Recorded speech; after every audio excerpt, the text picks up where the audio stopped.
Bonjour à tous et bienvenue dans cette nouvelle édition de 39.9. Je suis ravie de vous retrouver aujourd'hui et de recevoir à mes côtés le professeur Christian Perronne. Bonjour et bienvenue professeur Perronne. Merci beaucoup pour votre confiance et merci de nous accorder cette interview. Alors vous êtes un médecin, infectiologue, on ne vous présente plus, mais au cas où, vous êtes professeur des universités, vous avez été praticien hospitalier, spécialisé dans les pathologies tropicales, les maladies infectieuses émergentes et puis vous êtes l'ancien président de la commission spécialisée maladies transmissibles du Haut Conseil de la Santé publique. Alors avant de commencer cette interview ensemble, professeur Perronne, je vais vous poser la question que tout le monde se pose dès qu'on fait une interview d'un médecin ou d'un professeur. Avez-vous, au moment où on se parle, des conflits d'intérêts? Je n'ai pas de conflit d'intérêts depuis des années. J'ai travaillé avec l'industrie pharmaceutique, j'ai dit publiquement, il y a longtemps, parce que tout le monde travaillait un peu avec l'industrie pour aider à la promotion de la recherche sur certains médicaments. Mais après, j'ai abandonné petit à petit toute cette collaboration, parce que comme j'avais de plus en plus de responsabilités dans des commissions publiques officielles, françaises, même internationales, il me semblait plus éthique de travailler avec l'industrie, donc j'ai arrêté. Alors il y a encore quelques années, j'avais été invité à des congrès, etc. Mais bon, depuis plusieurs années, je n'ai plus aucun lien avec l'industrie pharmaceutique, donc je suis très à l'aise. Avant de commencer, j'aimerais qu'on parle bien sûr de votre carrière et de votre cœur de métier, professeur Perronne, parce que vous êtes infectiologue, vous avez été professeur de la médecine et des maladies infectieuses. J'aimerais savoir, d'après vous, quels ont été les plus gros challenges des 100 dernières années en termes de maladies infectieuses? Parce que vous en avez vu pas mal. Hein. Alors, dans les 100 dernières années en maladies infectieuses, bien sûr, il y a les grands fléaux mondiaux comme la tuberculose, qui a été bien contrôlée ces dernières années. C'est en train d'échapper un petit peu avec la tuberculose qui commence à devenir résistante aux antibiotiques. Il y a le paludisme qui est toujours un challenge et surtout le sida. Bon, j'ai travaillé sur le sida aussi. J'ai participé à plusieurs études. L'hépatite C, voilà, bon, c'est un petit peu les grands fléaux qu'on a eu en maladies infectieuses ces dernières années et j'étais un petit peu dans tous les combats.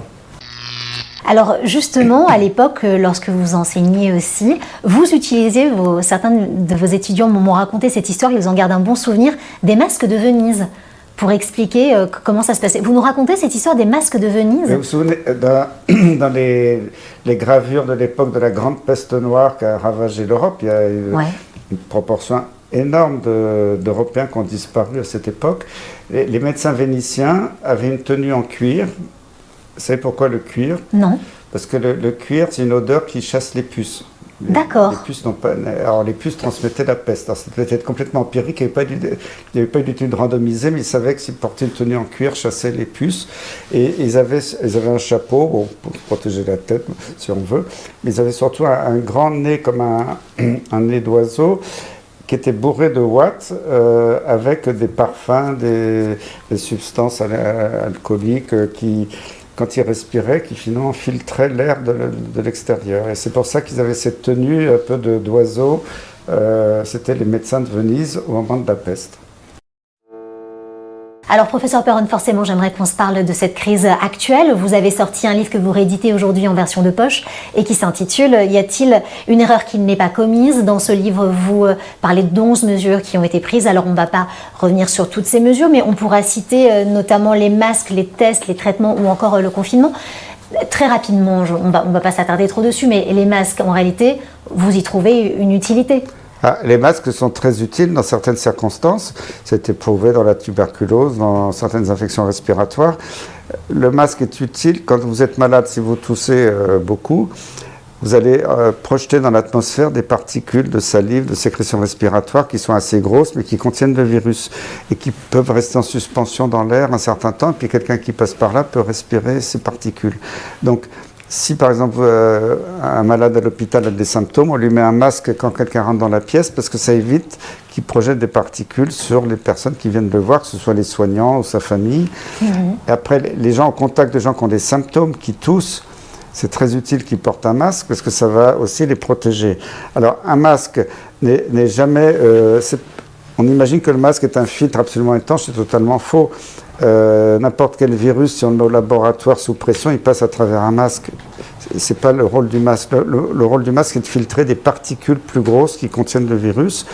Et en maladie infectieuse, ce qui est très important à comprendre, c'est que si c'est une maladie respiratoire, la quantité de virus ou de bactéries que vous inhalez va jouer un rôle majeur dans le fait que vous allez ou non faire une maladie soit sévère, soit bénigne, soit voire faire une infection asymptomatique et qui va vous immuniser sans que vous soyez malade. Donc en réalité, ça joue sur le degré de la maladie. Voilà, c'est le degré de germes qui vont vous contaminer. Donc, imaginons que là, je suis malade, je tousse, je vous crache dessus, vous n'avez pas de masque, vous pouvez inhaler des millions de particules. Si maintenant moi j'ai un masque et vous aussi, il y aura des fuites, il y aura forcément des virus qui vont partir à droite à gauche, peut-être qu'il y en aura un petit peu qui va vous arriver dessus, ça va aussi fuiter sur le côté, mais au total, la quantité de virus que vous allez inhaler sera beaucoup plus faible. Et donc, si vous avez une bonne immunité, vous allez vous défendre naturellement et faire une maladie tout à fait bénigne ou voire pas de maladie, et puis vous immuniser. Et puis mettre des masques dans la rue, quel est l'intérêt? Aucun intérêt. Alors, que dans des lieux publics, dans les transports, on fasse attention quand on a un pic de l'épidémie, je veux bien, mais regardez, il y a des pays qui n'ont pas masqué, ils ont simplement dit aux gens, si vous vous sentez fragile, les personnes âgées, les personnes qui avaient des facteurs de risque, pour vous rassurer, vous les portez un masque pour aller dans les transports en commun. Bien sûr, vous n'allez pas dans les transports en commun si vous avez des symptômes, ou alors vous vous masquez, vous désinfectez les mains. Ça aura un intérêt bien plus important que d'obliger toute la population à porter un masque à 135 € d'amende. C'est un grand délire collectif, là. Avec le variant anglais, on a découvert que de plus en plus d'enfants avaient cette maladie ou pouvaient la transmettre. Alors, on découvre aujourd'hui qu'il y a des variants. Vous savez, Raoult l'avait dit il y a longtemps qu'il y aurait des variants. D'ailleurs, si vous regardez l'INSERM, toutes les grandes études, tous les grands organismes de recherche en France n'ont pas du tout fait d'études là-dessus. C'est évident, un virus, quand il évolue, il varie. Ça a toujours été comme ça. Mais il perd toujours de sa virulence. Toujours dans l'histoire de l'humanité. Et là, on voit que même ces variants anglais, on avait inventé le variant espagnol au mois de septembre qui allait ravager l'Europe. On n'a pas vu de ravage. Maintenant, le variant anglais, sud-africain, etc. C'est pour faire peur aux gens. Parce que même s'il est plus contagieux, à la limite, on s'en moque. Il est moins dangereux, il est moins virulent. Il donne des formes moins sévères. Mais comment vous expliquez aujourd'hui, professeur Perron, qu'on nous explique que le variant anglais, par exemple, est plus contagieux, 40% à 70% plus contagieux, que le variant sud-africain et que le variant brésilien seraient, eux, plus létaux? Plus létaux, je demande d'avoir la preuve aujourd'hui parce que c'est pas évident. C'est jamais arrivé dans l'histoire des virus qu'ils deviennent plus létaux. Jamais. Jamais. Sauf quand il y a une énorme mutation, comme dans la grippe par exemple, mais pour l'instant c'est des petits glissements. Moi, je demande d'avoir des chiffres sérieux pour l'instant, quand on regarde dans le monde entier. Parce que le gros problème quand on mesure la mortalité, d'abord quand il y a une épidémie, il y a deux indices qu'on appelle la mortalité et la létalité. C'est un peu technique, mais il faut quand même préciser. La mortalité, c'est le nombre de morts sur la population.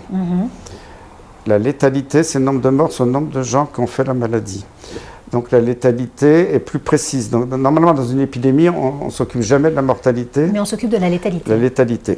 Et alors, ce chiffre était fiable jusqu'au mois de juin, début juillet, parce qu'à l'époque, les cas qui étaient rapportés par les autorités étaient fiables. Parce que c'était des gens qui étaient diagnostiqués cliniquement, qui avaient des symptômes, qui avaient une radiologie compatible, un scanner, qui avaient perdu le goût, l'odorat, qui avaient des signes où ils étaient à 100% sûrs qu'ils avaient la maladie, et puis ils avaient un test PCR, le fameux test dans le nez pour chercher le virus, qui était souvent positif, mais pas toujours. On savait qu'au début, mars-avril, 20 à 30% des gens qui étaient hospitalisés avec une Covid-19 évidente avaient un test négatif. Et on était sûr que les gens diagnostiqués étaient des vrais cas. Quand le ministère a dit maintenant on fait des tests PCR qui sont très mauvais, qui diagnostiquent beaucoup trop, qui sont des faux positifs dans la grande majorité. Vous voulez dire les tests antigéniques? Les tests PCR, d'amplification du virus dans le nez, c'est des tests. S'ils étaient bien faits, ils seraient fiables, mais malheureusement, on fait des amplifications jusqu'à ce qu'on appelle, c'est un peu technique, mais 45-50 cycles d'amplification, on amplifie n'importe quoi. Il y a une explosion de soi-disant cas qui n'étaient pas des cas, qui étaient des faux positifs du test. Donc, cette soi-disant deuxième vague, il y a eu un rebond épidémique au mois de novembre-décembre, mais ça n'avait rien à voir avec ce qui s'est passé en mars-avril. En mars-avril, tout mon bâtiment était plein, il y avait des dizaines de malades à tous les étages. La dernière fois, en novembre-décembre, on a eu 8 malades et pendant une semaine, on en a eu 15. Puis après, ça a rediminué. C'était pas du tout. Mais officiellement, quand on regardait les chiffres, il y avait des malades partout en France. C'était la saturation. Tous les hôpitaux allaient craquer. Bon. Donc vous, professeur Perron, vous niez l'existence de cette deuxième vague et aujourd'hui de cette troisième vague ? Il y a eu un rebond. L'épidémie n'est pas terminée. Il y a encore des morts, malheureusement. Mais c'est toujours les mêmes personnes, malheureusement, qui font les frais. C'est les personnes très âgées. Chez les plus jeunes, c'est pas le petit obèse. Nous, on a vu, c'était des gens qui avaient plus de 150 kilos ou qui avaient des maladies cardio-respiratoires très graves. Mais ces personnes-là, on les connaît, on peut les protéger. Il faut prendre des précautions, protéger les plus faibles. Je ne dis pas que l'épidémie est terminée, je ne suis pas un dénégateur, mais je dis qu'il faut gérer cette épidémie comme il faut. Pas faire n'importe quoi comme on fait aujourd'hui. Alors, professeur Perron, si on estime que les masques servent, vous l'avez dit, ça fait partie d'un arsenal de protection, que les tests ne sont pas encore vraiment au point, est-ce qu'on est bien d'accord, est-ce que vous êtes d'accord pour dire que c'est l'ensemble de toutes ces mesures, à la fois hygiéniques, le lavage des mains, le gel hydroalcoolique, le fait de porter des masques et parfois de se distancier également, parce que s'il n'y a pas d'individu, forcément il n'y a pas de circulation du virus, est-ce que ce sont toutes ces mesures qui permettent de stopper, en tout cas de limiter les dégâts d'une épidémie majeure? Le confinement dans l'histoire de la Covid-19 n'a jamais fait la preuve de son efficacité. Si vous regardez, il y avait des publications dans ce sens déjà il y a plusieurs mois et c'est reconfirmé par un grand professeur, Ioannidis, je crois, de Stanford. C'est ça. Les pays qui ont fait un confinement très dur, c'est les pays où il y a le plus de catastrophes sanitaires, où l'épidémie a le plus flambé. Les pays qui n'ont pas confiné, la situation, je ne dis pas que c'était réglé, qu'il n'y ait plus d'épidémie, mais ça a été plutôt mieux géré. Donc, il n'y a aucun support scientifique pour dire que c'est utile de confiner comme ça toute une population. Mais en revanche, l'étude que vous venez de citer, effectivement, de ce professeur, est décriée d'un autre côté. Alors aujourd'hui, on a un petit peu tout et son contraire. Mais dans l'histoire, professeur Perron, de l'infectiologie, est-ce que ça semble logique, en tout cas, que le fait de distancier des gens permette de réduire, en fait, la prolifération d'un virus? Et à quoi ça sert? Il vaut mieux que le virus circule comme tous les ans pour la grippe, les infections respiratoires. Tout le monde s'immunise et puis c'est fini. Après, ceux qui ont payé qui ont fait les frais de cette histoire, c'est les personnes à risque, les personnes très âgées, de plus de 80 ans, les personnes avec des gros facteurs de risque. Ceux-là, on les connaît, on peut les protéger. Donc, on peut tout à fait agir en santé publique de façon bien plus efficace, à un coût bien moindre, et agir. Mais pourquoi mettre des masques à toute la population? Ça n'a strictement aucun intérêt. Aucun intérêt. Il n'y a pas un seul scientifique digne de ce nom qui est capable de me prouver là que ça sert à quelque chose. Vous étiez un fervent défenseur de l'hydroxychloroquine, notamment associé à l'azithromycine, le fameux protocole qu'on a appelé le protocole Raoult. Donc en mars 2019, cette pandémie, elle bouleverse le monde. À l'arrivée, la communauté scientifique se pose légitimement la question d'étudier l'hydroxychloroquine aussi avec l'azithromycine. Un an plus tard, on a fait quand même des études double aveugle, randomisées.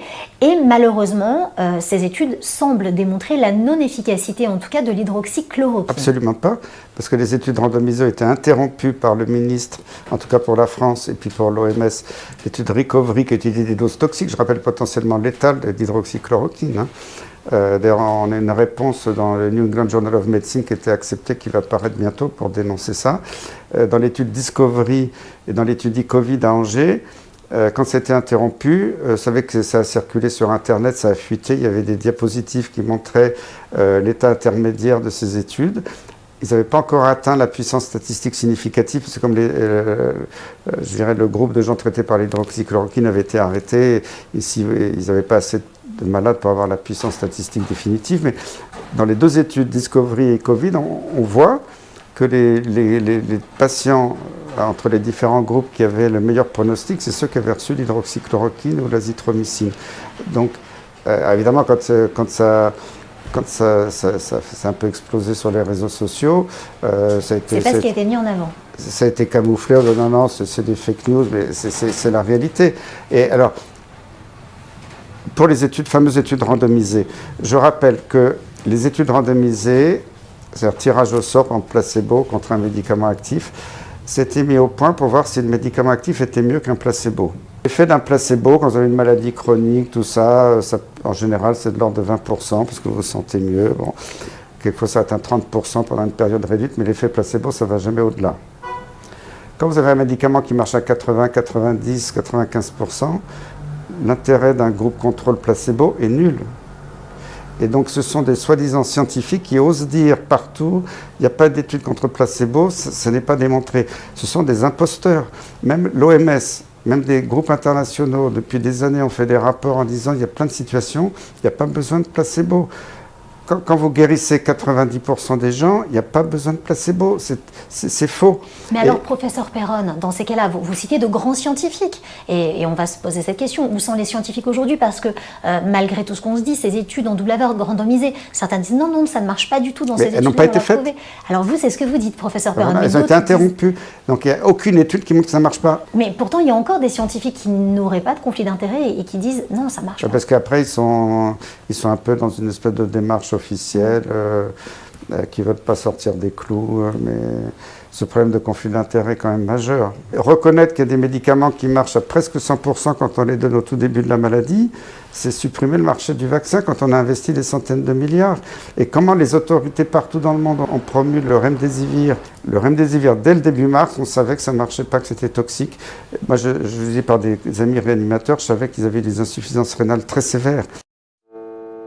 Pour clore notre débat juste sur l'hydroxychloroquine, j'aimerais avoir votre avis, professeur Perron, sur cette fameuse lettre du professeur Didier Raoult, justement sur l'hydroxychloroquine et son utilisation en EHPAD. Cette lettre, elle n'est pas très claire. J'aimerais savoir ce que vous en pensiez, vous, parce que d'un côté, on a les pro-Raoult qui disent non, Raoult n'a pas dit que l'hydroxychloroquine n'avait pas marché. Et on a les contre-Raoult, forcément ceux qui sont contre et qui disent le professeur Raoult, dans sa lettre, vient enfin de reconnaître que l'hydroxychloroquine ne marchait pas. C'est quoi votre point de vue sur ça? Il n'a jamais dit que ça ne marchait pas, c'est ce qu'on a dit. Ce qui est clair, c'est que l'hydroxychloroquine marche mieux quand elle est associée à l'azithromycine. Et ce que dit Raoult, c'est qu'aussi, avec le recul et l'expérience, l'azithromycine, au début, il avait mis l'azithromycine un petit peu par hasard pour éviter les surinfections bactériennes. Et bon, on a découvert entre-temps que ça pouvait avoir des propriétés antivirales, ou il y a peut-être d'autres facteurs bactériens qui peuvent aggraver la maladie virale. Je ne connais pas le mécanisme intime. Mais Raoult a reconnu que ce n'était pas l'hydroxychloroquine qui marchait surtout dans 100%, qu'il y avait d'autres facteurs. Mais on a un petit peu interprété ses propos pour faire croire qu'il était contre l'hydroxychloroquine. Et moi, je connais bien Didier Raoult et je communique régulièrement avec lui. C'est totalement faux. L'hydroxychloroquine a un énorme intérêt, mais l'azithromycine a peut-être un intérêt encore plus grand, ce qu'on découvre au fil du temps. D'accord. Et l'association des deux est encore meilleure. J'aimerais qu'on se parle de la dexaméthasone, qui est un corticoïde qu'on donne notamment en réa pour aider les malades de la Covid. La cortisone, ça coûte rien. La cortisone, c'est très bien, mais on fait semblant de le découvrir là. Ça fait des années que ça a été montré que c'était utile dans les infections respiratoires sévères. Je ne parle pas de la petite infection respiratoire, mais celle qui arrive en réanimation. Et ça diminue l'inflammation, ça améliore le pronostic. Mais ça fait plus de 10 ans que c'est connu, publié. Donc d'un seul coup, les gens découvrent la cortisone, ça sauve les malades. Non, ça sauve pas ça améliore le pronostic quand on est en détresse respiratoire profonde, mais ce n'est pas un médicament contre le virus. Donc, oser dire que la cortisone, c'est le traitement de l'infection de la Covid-19, c'est un scandale. Mais je l'utilise aussi, quoi. Si quelqu'un a une détresse respiratoire, je donne de la cortisone, on le faisait avant. Et que les études aient montré qu'il y a un bénéfice, j'en suis ravi. Mais il ne faut pas utiliser ce produit-là pour dire tout le reste, ça ne sert à rien. Mais alors, si la cortisone coûte rien et qu'on l'utilise pour améliorer le pronostic des malades, on pourrait dire que si l'hydroxychloroquine qui coûte rien aide vraiment les malades, on pourrait l'utiliser aussi. Pourquoi dans ces cas-là? Regardez, il y a des études qui ont montré que les gens carencés en vitamine D, notamment les personnes âgées, ont 50% de mortalité supplémentaire que ceux qui n'ont pas de carence en vitamine D, que la vitamine C à forte dose marche, le zinc marche. Il y a plein d'études dans plusieurs pays sur l'hydroxychloroquine, azithromycine, même azithromycine seule, associée au zinc, à la vitamine D. Il y a beaucoup de groupes de médecins qui ont publié en Italie, aux États-Unis, partout. Les médecins généralistes ont commencé à utiliser ça très tôt, sans attendre parce qu'on dit aux gens, restez à la maison, n'appelez pas votre médecin, attendez d'étouffer après le SAMU, c'est pas normal. Et si le médecin généraliste est impliqué très tôt, tous ces médecins, ils l'ont publié, ils ont eu quasiment plus d'hospitalisation dans leur clientèle et encore moins de passage en réanimation. Donc quand on nous a dit attention, les hôpitaux vont être saturés, les réanimations vont être saturées, Pendant ce temps-là, le ministère, je vous rappelle, envoyait des mails à tous les médecins généralistes en France en disant attention, n'utilisez pas l'hydroxychloroquine, ça va risques et périls, parce que c'était quand même autorisé. Il y a eu une interdiction qui a été levée au début juillet. Donc les médecins ont peut-être trop, ils n'osaient pas prescrire. Et ça a eu des conséquences importantes parce que ça a provoqué la saturation des hôpitaux qui n'aurait jamais dû avoir lieu. Est-ce que ça a toujours existé d'aussi longtemps que vous puissiez vous en souvenir en médecine, cette espèce de dichotomie, deux camps qui s'opposent pour combattre une même maladie avec les pros, avec les contre? On a l'impression qu'aujourd'hui c'est quand même poussé à l'extrême. Est-ce que c'est nouveau ou est-ce que nous, le grand public, on le découvre? J'ai jamais vu ça dans l'histoire de la médecine, peut-être un peu avec la maladie de Lyme aussi, parce que quand il y a des intérêts politiques, financiers derrière une maladie, ça biaise les choses. Et je crois que c'est là le problème aujourd'hui. On ne raisonne plus uniquement en termes de maladies infectieuses, de données scientifiques. Il y a des enjeux que je ne maîtrise pas, qui sont derrière et qui pervertissent la pensée, je pense. On voit bien qu'il y a quand même des gens qui ont des intérêts peut-être financiers, je ne sais pas lesquels, politiques, qui quand même manipulent tout ça, et on a le droit de le dire, il y a les preuves, donc c'est pas moi qui suis un complotiste comme ça illuminé, il y a des preuves qu'il y a des choses qui ne sont pas claires, et il faut quand même que les gens ouvrent les yeux, et que c'est pas parce que quelque chose est publié dans un journal médical que c'est la vérité, il faut prendre du recul. Professeur Perron, vous êtes apprécié, vous êtes un personnage très apprécié de par votre carrière. Il faut peut-être le dire aux gens qui nous regardent aujourd'hui, vous avez nommé tous les professeurs de Paris, vous avez nommé des infectiologues, vous êtes apprécié des médecins généralistes, il y a beaucoup de vos collègues qui vous aiment beaucoup et pourtant vous vous êtes beaucoup mouillé dans cette histoire, quitte à avoir aujourd'hui été démis de vos fonctions. Pourquoi est-ce que vous avez fait ça? Donc là je m'aperçois que pour la maladie de Lyme, on fait la promotion de tests mauvais pour dire que la maladie n'existe pas. Et puis pour la Covid, on fait la promotion de tests qui diagnostiquent beaucoup trop de gens pour faire croire que c'est une gigantesque épidémie. Donc on est dans... Il y a des mécanismes un petit peu d'information bizarres auxquels j'ai été confronté. Et je me suis dit, de par mes tripes, je connais comme l'infectiologie, j'ai géré des épidémies, des crises sanitaires pendant 15 ans, avec beaucoup de gouvernements. Je ne peux pas laisser faire des choses comme ça sans moi m'exprimer. Et là, je veux dire, là, cette gestion, elle part dans tous les sens, et les Français ont besoin d'y voir clair. Alors que les Français soient complètement paumés, je comprends. Moi, je veux dire, la première chose à faire, s'ils veulent un peu vivre normalement, c'est d'éteindre la télévision, parce que tous les soirs, on leur dit « vous allez mourir, vous allez mourir ».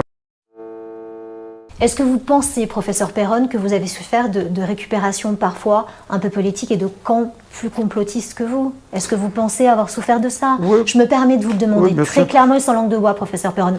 Hold, on voit ce documentaire. Est-ce que vous regrettez aujourd'hui d'être apparu dans ce documentaire? Je ne regrette pas, parce que d'abord, ce que j'ai dit dans Hold Up, je l'assume en tant que Perron qui l'a dit dans Hold Up. Après, ce qu'ont dit d'autres personnes, ce n'est pas moi qui suis en cause là-dedans. Que le journaliste ait fait ou le cinéaste ait fait certaines interprétations, c'est aussi permettre d'avoir un débat dans la société. On a quand même encore le droit de s'exprimer.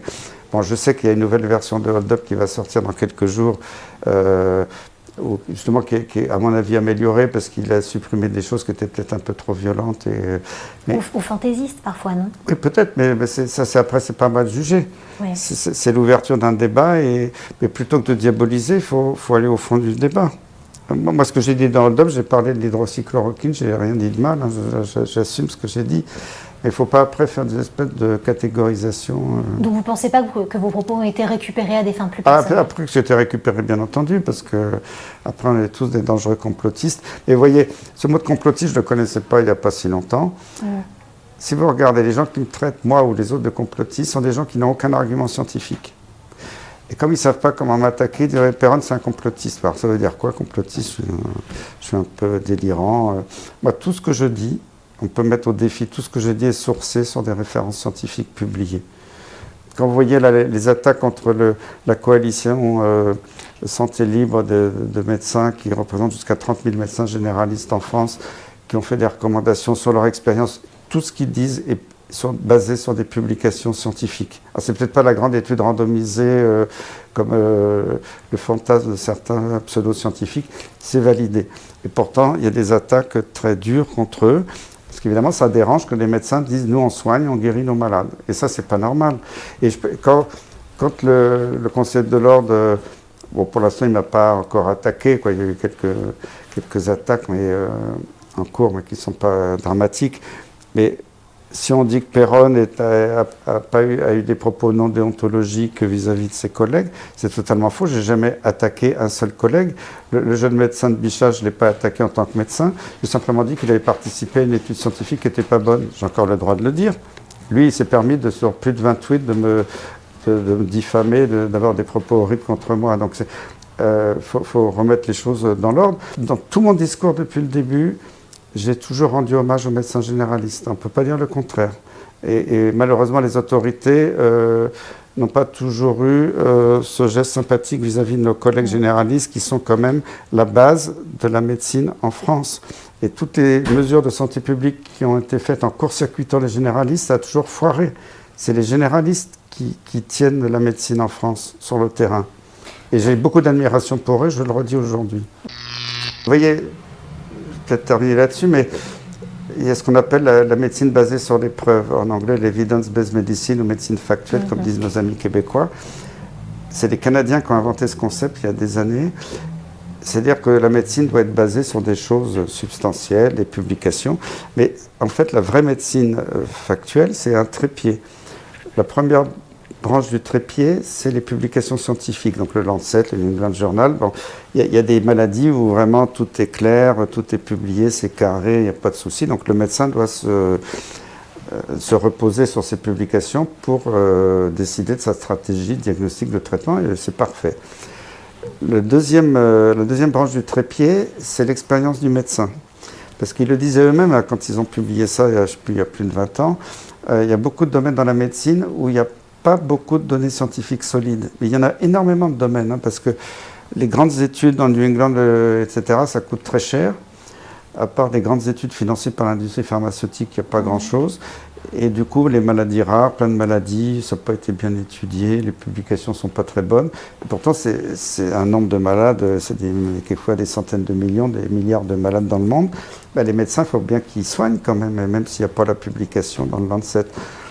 Et là, l'evidence-based medicine, la médecine factuelle, dit, là, l'expérience du médecin qui a 20 ans d'expérience, qui dit, moi j'ai soigné des milliers de malades de cette maladie, voilà mes résultats, même s'il ne l'a pas publié dans un grand journal, ça compte plus que le journal.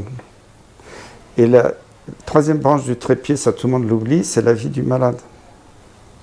C'est-à-dire que normalement, un médecin qui a prêté le serment d'Hippocrate, qui a étudié la littérature scientifique, tous les articles médicaux, qui a son expérience, dit au malade s'il est honnête, ben voilà la situation, là les données scientifiques sont très solides, je vous propose ça, ou c'est pas très bon, mais voilà mon expérience ou l'expérience d'autres collègues. Et après, quand c'est un petit peu mitigé, c'est au malade de dire voilà mon choix. On doit respecter ce choix. Ça n'est jamais fait actuellement. Quand vous demandez à un de mes collègues, professeurs d'université, c'est quoi la médecine basée sur les preuves, il vous dit c'est New England, le Lancet, point barre.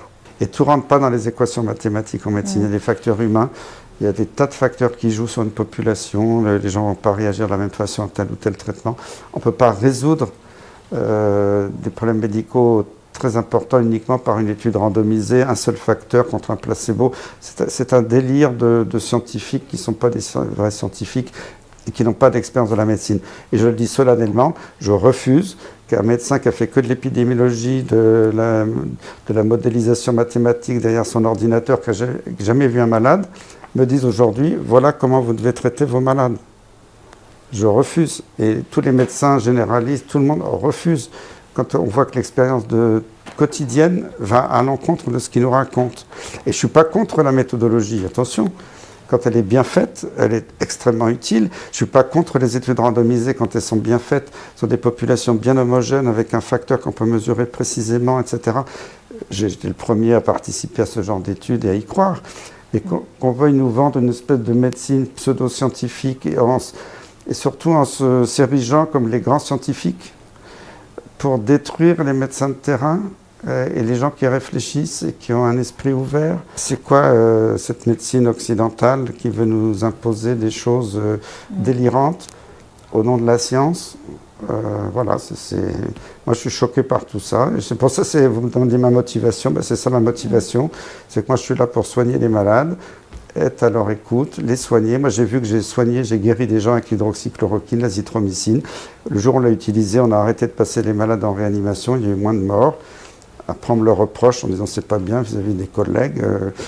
Que vous ayez mieux soigné vos malades, c'est pas gentil, sous-entendu, ça veut dire que les autres n'ont pas bien fait. Je n'aurais rien reproché, ils pouvaient le faire aussi. Mais c'est quand même c'est important quand je dis ça, parce que c'est ce qui m'a été reproché par l'assistance publique Hôpitaux de Paris. Professeur Christian Perron, et ce sera ma dernière question, est-ce que vous avez des regrets sur cette crise ? J'ai des regrets sur la gestion par les autorités, mais sur mon action, je n'ai aucun regret et je suis très fier d'avoir fait ce que j'ai fait et je continuerai à le faire. Merci beaucoup, professeur Perron, de nous avoir accordé cette interview sans langue de bois et en toute transparence. Merci. Quant à nous, on se retrouve très vite pour une nouvelle édition de 39.9. Merci infiniment de nous avoir suivis aujourd'hui.